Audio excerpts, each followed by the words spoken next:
no time soon. He's going to be around for the next 100 years. So we just enjoying it right now, and hopefully have another good season. You've obviously been around the best quarterback. Is there anything you know about CJ that tells you like he's going to be all right at the next level? I know CJ's going to be around. He's been a good quarterback, and more importantly than anything about CJ, he's a leader and he's a good person. That's the first thing I noticed about him when I came here. Hey, Mr. Harrison, I'm like, man, don't call me Mr. Harrison, call me Marvin. So he's just a great guy, and he showed his work ethic today and all that he's done, and he's just been a leader on the field. So I think that's one thing I noticed about him from day one.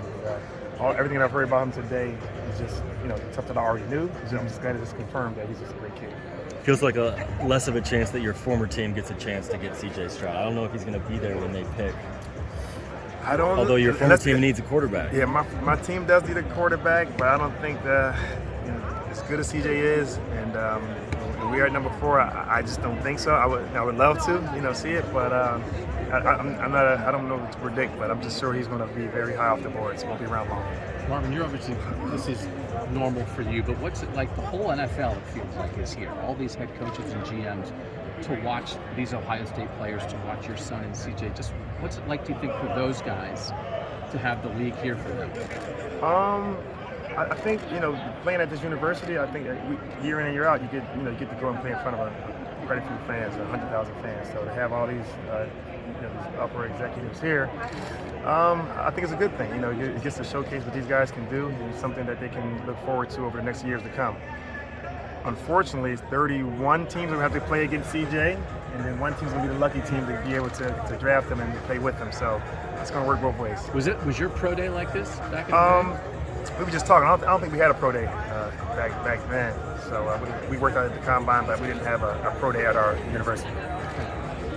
And Marvin, I'm wondering, as you were raising Marvin Jr., how much of his skill came from you, and how much was that just him working his butt off, doing it on his own, or other coaching? It was a combination of everything you just said. So, myself, when you're growing up, you watch a kid and you try to coach him to be the best you can be. And then when he gets to high school, you learn different things. And then, over the years, you get here at the university, you have Heartline coaching with you. So it's just a process that's over a lifetime. Not everyone says, why is he so good? Well, it didn't happen yesterday. It happens over time. And then, the most credit goes to him, because he could just be some guy that just thinks he's better than everyone else, but it didn't work. Like, this is the opposite. He worked very hard to get where he is.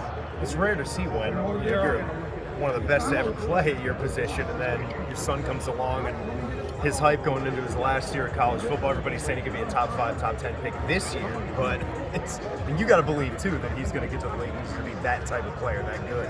I don't really, me personally, I don't worry about the next level. I just worry about the current situation, which is to help the university win as many games as possible.